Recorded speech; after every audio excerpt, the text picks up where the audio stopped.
On behalf of the Product Development and Management Association, I'd like to welcome you to this webcast, Building Insanely Great Products, 6 Keys to Success.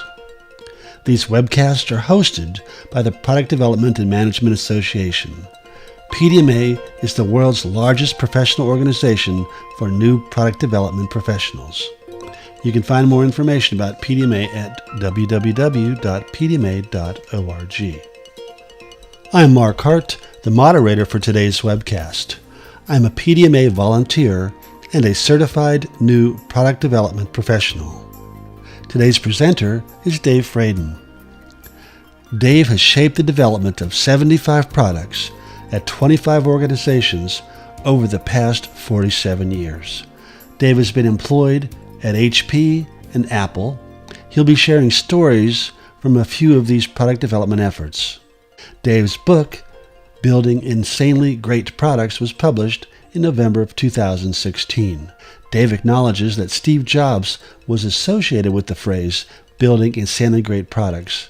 Dave's book includes many real-life examples and tells the story of what Steve meant by that phrase and how every organization can build insanely great products and services. Foundations is Dave's new project with Wiley on the successful management of products. Dave, I'm looking forward to hearing your insights on building insanely great products and your 6 keys to product success. Thanks, Mark. Well, I'm glad to be here, and hello, everybody. This is the cover for my book that I released last November, and it's going to be the first in a series of 3 books. The second book is going to be called Organizing and Managing Insanely Great Products. It'll discuss in detail the 130 competencies product managers, product marketing managers, people responsible for development of products need to have in order to be successful. When I did the research for my books and I found those 130 competencies, I had no idea that we had to know so much in order to be successful. You can see on the screen a little bit of my background and some of the people that I've trained. I'm the official trainer for Cisco. I've trained over 400 product managers and product marketing managers at Cisco in San Jose, Shanghai, and Bangalore. This are the 2 books that were mentioned, Building Insanely Great Products. So the 3rd book in that series is going to be Marketing Insanely Great Products. It'll integrate traditional fundamentals of marketing with social media marketing, which has just exploded on the scene in the last couple of years and has changed the way most marketing departments do their work these days. So the 6 keys to product success is based upon the fact that about $1.6 trillion a year or more is spent, according to a recent study, in order to develop new products. Turns out about 35 to 45% of them fail, which represents somewhere between $500 billion and $750 billion, or nearly $750 billion wasted. And my belief is if we could learn more what it takes to be successful, that waste can be reduced and be used for other things like taking care of the earth and taking care of more people. So what do you have to succeed? I've put together an acronym playing off the name of my company, Spice Catalyst, and it's called SPICES. The S stands for strategy. The P stands for process. The I stands for information. The C stands for customers. The E stands for employees. And the S stands for systems. And I'll walk through each of those briefly in the next 30 minutes. So in order to do the strategy and also to understand what products succeed, I advocate that instead of starting with market research and or brainstorming ideas, that you go out like a social anthropologist and you observe, so you don't interfere with the scene and with what is going on with your target prospective customers. So the key there is to understand what they do, why they want to do it, when do they want to do it, where do they want to do it, how do they want to do it, and so forth. That's a lower level of granularity than Tony Ulrich talks about in his outcome-based innovation book, which is also available up on Amazon. And then you do your innovation based upon finding those 15 unmet needs, which are essential for product success. Those that advocate playing games in order to do brainstorming and other types of things Tony calculates you'd have to come up with about 14 million ideas and then eliminate all but 15 of them before he could focus on the unmet needs. And that is a very time-consuming, expensive process. And I doubt if any of us could sift through 14 million ideas fast enough in order to find the 15 unmet needs. But if you invert that and start with observing what people do, then you can start doing your innovation, figuring out ways to do it faster, quicker, better, at less expense, higher quality, and so forth. And then you do your market and your competitive research. You take that and you write personas for who you're targeting your product to.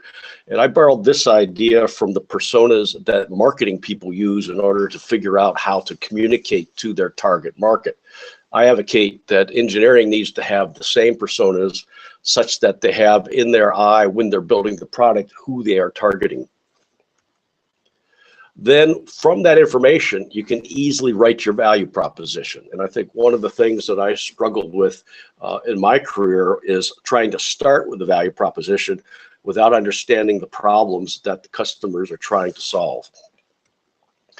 Then you can do your positioning, which I believe is one of the most important things necessary in order to put a stake in the ground. And then from that, you can start picking your target markets and put your roadmap together and your implementation plan. So those are some of the key components of your product market strategy. There's actually 32 things that need to be done in that area. And I cover much of that in Building Insanely Great Products. The second critical key to success is process. And I looked at the product management lifecycle frameworks that a number of other companies have put out there, like the 280 Group, AIPMM, Pragmatic, Blackbot, and a few others. And I found that they were missing 8 critical components, which probably, as a result of missing those 8 critical components, helped contribute to product failure. And I wrote a blog about those 8 items, which is up on my website. So in the lower left-hand corner, you can see my product management lifecycle framework. And I define product management as doing this top part here above product development. And product marketing does the bottom part of this, which you see as launch and marketing and all of those steps that are in there. The second important thing is the process. And I advocate doing and using what's called a DAISY chart or a RACI chart, which you see an example of on the right-hand side. And you assign responsibilities to each of the key people on the product team as to who is the approver, who's the driver, who's the contributor, and who just needs to be informed. Doing that helps you get out of the problem like what we had at Apple. It was a constant struggle back and forth. Is the company marketing driven or is the company engineering driven? And one year it'd be one way, another year it'd be a different way. It also helps you get around the situation where the CEO goes off, has dinner with one of the company's largest customers, comes back and changes the priorities for the engineering team, which is, of course, something that just drives them nuts. So do a DAISY and RACI chart and put that on top of all of your artifacts and have them sign over here, each of these people. I suggest in blood so they can't change their mind later on. They now were informed and all of a sudden they want to turn into an approver or a driver. So you need a repeatable framework. One of my companies that I've consulted with did Wi-Fi, 5 Wi-Fi products, and all 5 of them failed. And the vice president of product management there said, "We don't have a process. Come in and help us design a process." And he said, without a process that everyone agrees to, it develops a culture of blame. Information. You have to have all of the necessary information in order to make decisions available to everybody. And you have to have all of the correct and up-to-date information. So they have to have it at the right time and at the right place. And I suggest using a portal or dashboard. And on the right-hand side, you'll see one that I have had developed in partnership with AdTech in India.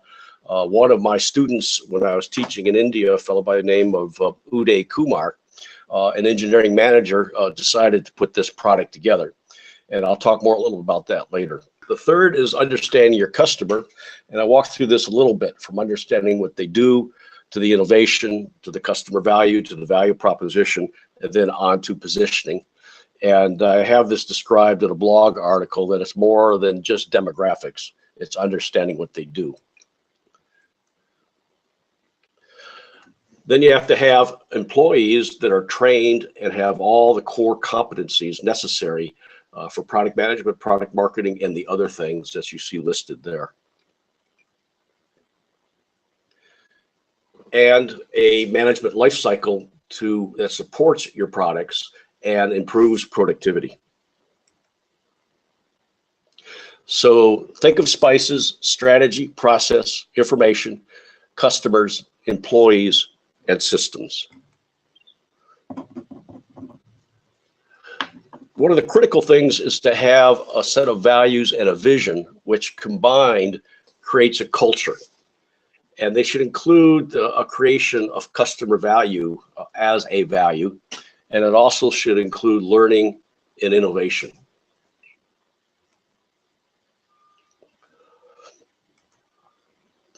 Here's the framework in a little bit more detail and larger.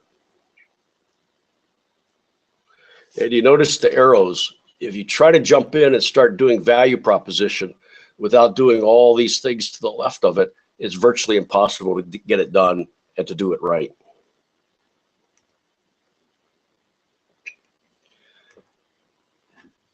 So you have to have the product lifecycle framework and process understanding and know what your customers do. And then you innovate, identify risks and strategies, and a clear value proposition, and know your target customers, understand your markets, competitors, and technological changes, product positioning, product features, benefits, and what are the advantages over the competition, a pricing strategy that is consistent, a roadmap, and both an internal roadmap for planning purposes and an external roadmap so you can let your customers know where you're going, distribution planning, planning budget and schedules. So those are all of the areas you have to have organizational and individual competency.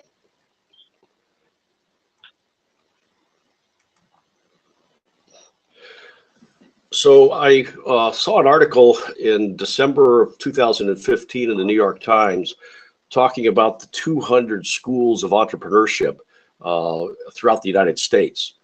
And I studied as many of their curriculum that I could get my hands on, and found that they were missing teaching about 40 critical competencies. And I wrote a blog about it, and I listed them all out. It's up on my website. So the things that you see to the right of product marketing manager, all of these items here are the things that the product marketing manager needs to have competency in. The ones to the right of product manager, you see to the right, and then the ones for entrepreneur, you see to the right. And you notice it's all the same things as product management and product marketing, but it also includes other things that don't have the little star next to it.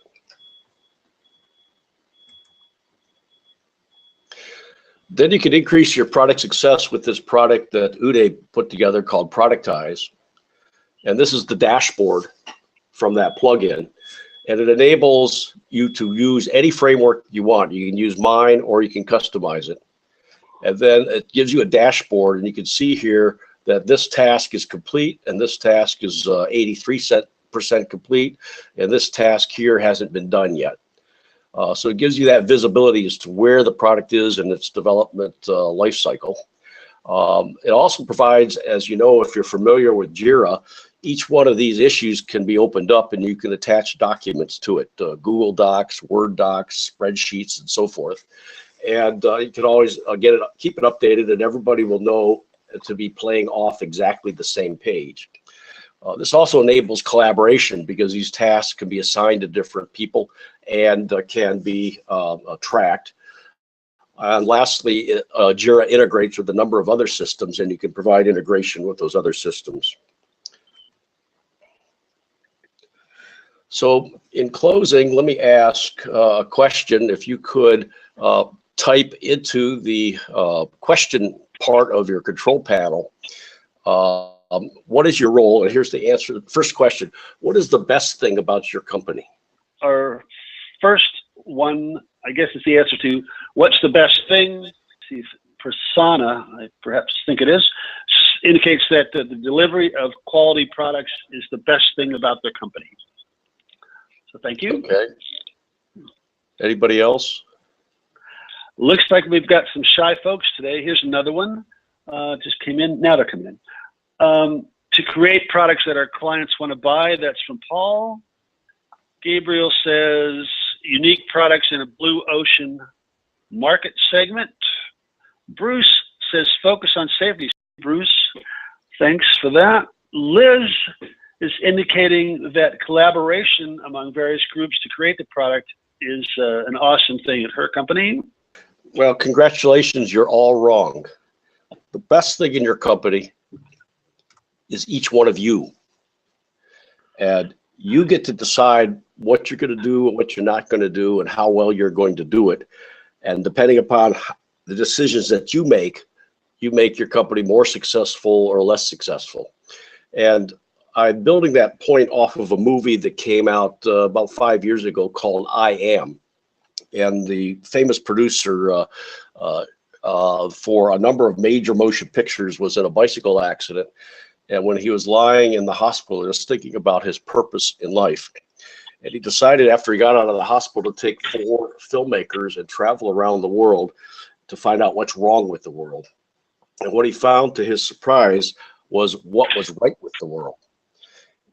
And that is the interconnectivity that we have as human beings and how we influence each other to do the right thing and to improve the world. So that's my first question. And now my second question is, what's the worst thing about your company? We got a humorous one on the previous question from Paul. He quipped that the best thing was profit sharing. That's rewarding you for being the best thing. While we're waiting, usually too many meetings I would guess would be a popular answer. We got another one's come up here about slow at making decisions. Another one here is, I'm sorry, let me get it here this way. Risk aversion. And then Bruce quips, everyone else is the worst thing at my company. Being smart at saving cents and foolish when spending dollars is from Gabriel. Jeremiah, misplaced priorities. And then another one for risk averse from Larry. Paul is pretty brave here. He says he's the worst thing at his company, with an exclamation mark and probably a smile. And lack of consistent process is from Anton. Oh, and then this one I've heard before. All talk, very little action, Bridget. So let's go with those. Well, the fellow that said that he is right. If you don't take the ball and run with it and try to get things done, then you're the worst thing in the company.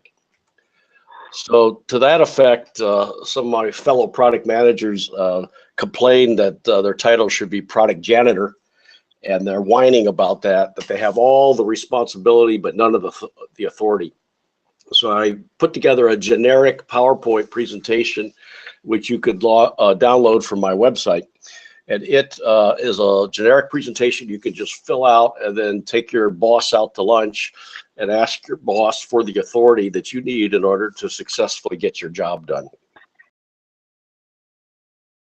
A little commercial here. I offer 5 workshops or courses, as you can see on the screen. And they're also available up on Udemy as online courses. These courses not only teach you what needs to be done, but it also teaches how to do it. So each one of these are accompanied by a workbook. And if, for example, you do the product market strategy course and you go through the workbook, when you're done with the course, you've got a plan, at least a draft plan that you can go out and begin to implement. One of the things that's bothered me over the years, which caused me to draft this memo for you to copy and paste and send to your boss, is it starts out with I know you probably don't have this problem, but when I go to a cocktail party, this is sent to your dear boss, and I'm talking with a beautiful lady. She says, okay, infrequently, ask me what do I do? Nevertheless, what I say is important. I say I'm a product manager and I write a product market strategy, and I start rattling off all the things that I talked about before. After she says, what is that? And almost invariably, after a few minutes, she just turns and walks away. So I suggest we change our titles. And this is a memo requesting that we can get our title changed to Product Success Manager, Product Success Officer. In the same way, Chief Product Success Officer. In the same way, we now have Chief Financial Officer, Chief Customer Success Officer, and so forth. And then I close the memo by saying, if I meet someone and we get married, I promise I'll invite you to the wedding since you let me change my title. Thank you, Dave, for that presentation. Our first question is, where did you first hear of the phrase building insanely great products? I heard it when I was working at Apple, and I joined there and was there for about a year. They hired me primarily to bring a hard disk drive to market. It was a 5 megabyte, $3,600 product. Nobody could understand why they needed that much space, especially at that cost. And then I moved up to product planning, mass storage planning manager, and they noticed that I knew how to manage, so they asked me to take over the Apple III as the group product manager. Then the executive committee went off to Pajara Dunes, and they canceled the product line. And a few weeks later, John Scully called me into his office and asked what they should do about it, because they had $20 million worth of piece parts. The whole story's in my book, but to make a long story short, he requested, and I made a proposal to the executive committee to set the Apple III up as an independent business unit. And he agreed to do that, and we did that. And they didn't want to call it a full-scale division. I was at the same management level as Steve Jobs at the time, and I was representing about a third of the profits of the company at the time. But the rest of the company, due to not understanding who their target personas were and their market segments, couldn't understand why they should support the product. And we went on and sold 23,000 Apple IIIs, generated about $60 million in profit, enough money to keep about 1,000 to 1,500 Apple employees around. And it was during that period of time, and also interacting with IDEO, who designed the mouse, and interacting with Helmut Essinger, who was the Sony design expert that designed Apple products at the time at Steve's instance. And he developed the design language called the Snow White look, which Apple and Jimmy Ives has continued to use to this day. And it was during that period of time that Steve always was talking about building insanely great products. One of the interesting things is, after his third computer failure, Apple III was one, even though we sold 75,000 of them through the history of the product. And it was the third most popular personal computer in the world at the time, after the Apple II and the IBM PC. But the company kept trying to kill it. And then Steve went on and did the Macintosh, and by January of 1985, Mac sales dropped to just 4 units. And that started the contribution to the problem that eventually the board had to push him out of the company. He then went on to do a product called Next, and did a fairly poor job of positioning it in the market. What it really was a mainframe computer that a professor could put on their desk. So he felt pretty bad. And I found in my research that he went off and asked for some advice from Dave Packard as what he ought to do. And I knew Dave because I used to handle his personal PR on behalf of the board at HP. And it was there that I automated the PR department with word processing, because at that time, it was the only group in the company that knew how to type. So Dave told Steve that it's not enough just to build an insanely great product. You have to build an insanely great company. And that's exactly what Steve did when he came back to Apple, and he brought back Apple's values, which in combination with HP Way values was one of the primary reasons that HP grew 20% a year every year for 50 years. And I can't think of another company in the world that has that kind of a success record. Thanks for conveying the link between the phrase building insanely great products and building an insanely great company.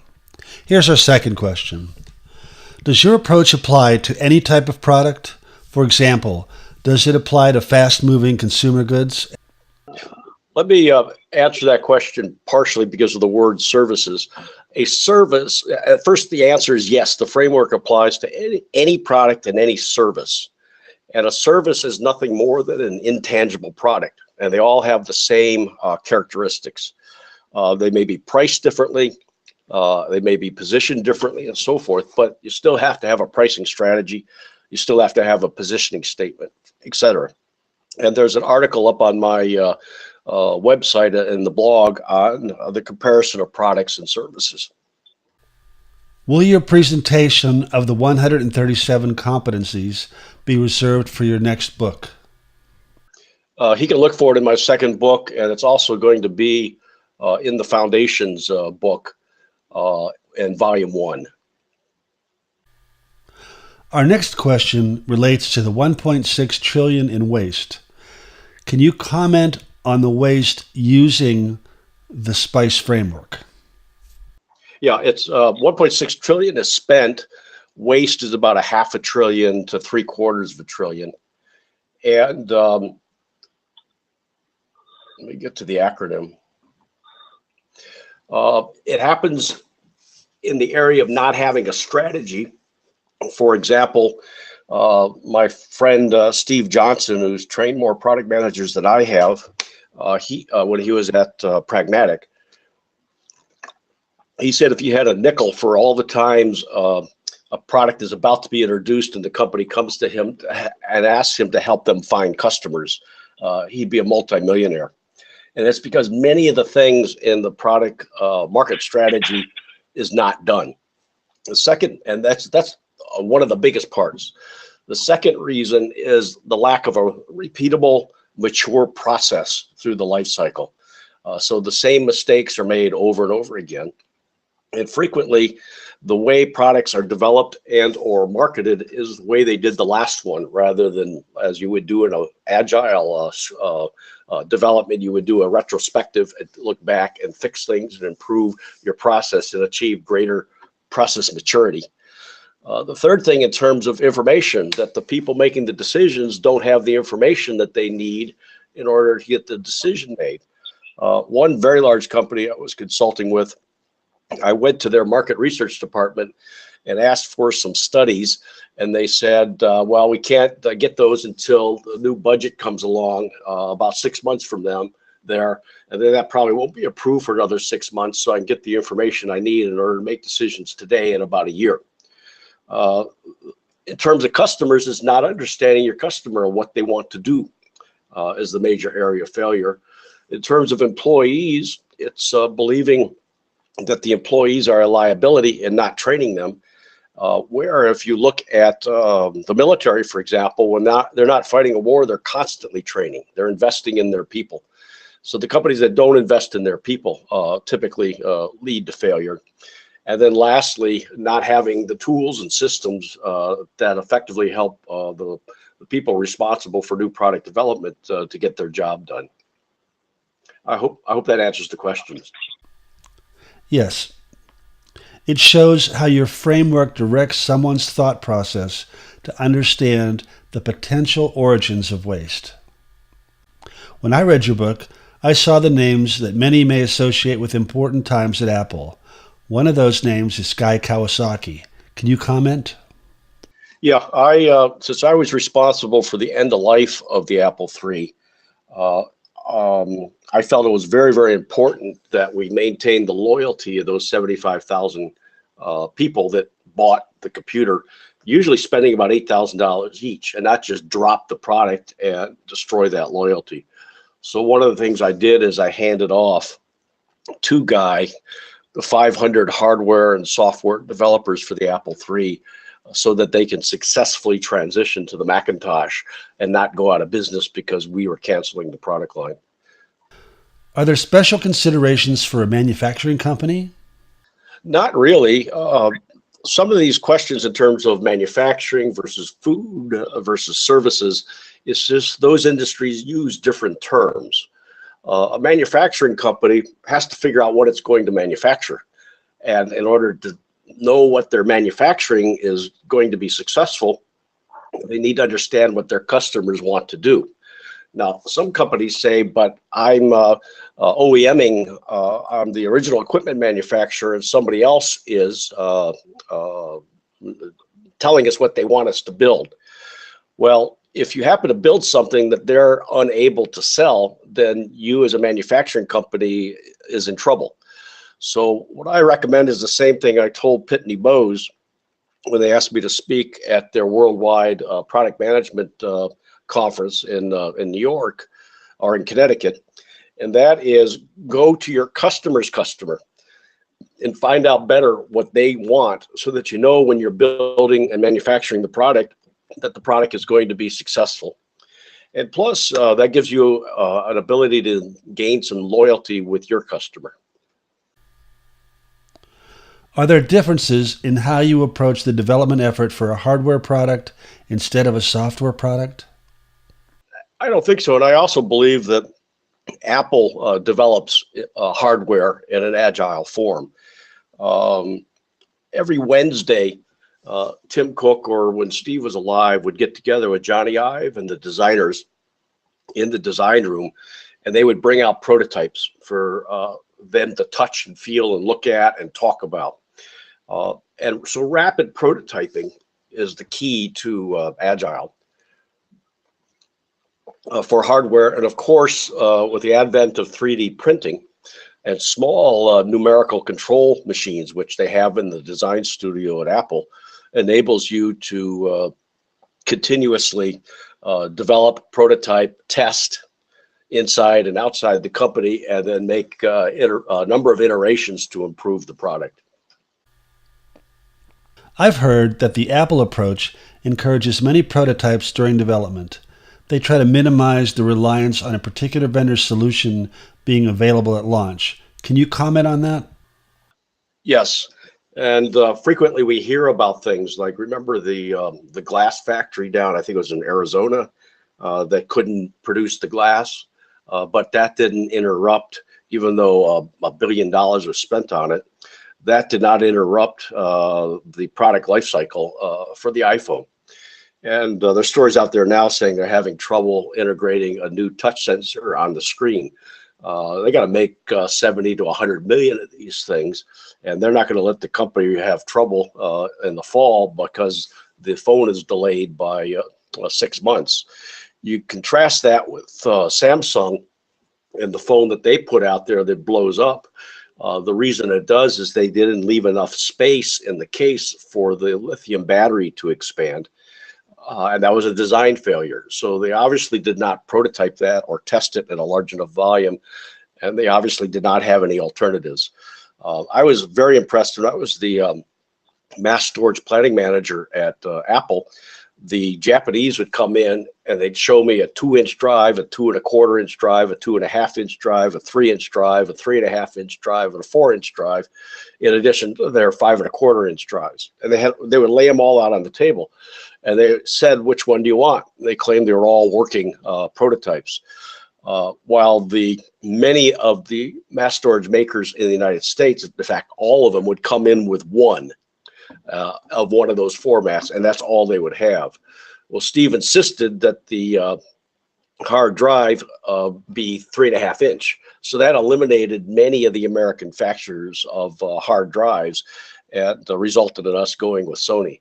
So I always believe in doing things in parallel as opposed to doing things serially, because if you calculate the cost of failure versus the cost of having multiple products in the pipeline that may compete with each other, and then deciding later on which one you're actually going to ship, I suspect the cost of failure is going to far exceed the cost of development. Dave, can you share a closing thought with our attendees? Yeah, I think it's this framework of spices are key to the success of products. And that if you think those through and delve into them in more detail and take on and ask for the authority to get the parts of this accomplished that you need to get done, then you'll be more successful. And of course, people like to glam on to successful products, and other companies want to hire people that know how to do successful products. This webcast was produced by the Product Development and Management Association. On behalf of our presenter, Dave Fradin, and the PDMA, thank you for joining us today.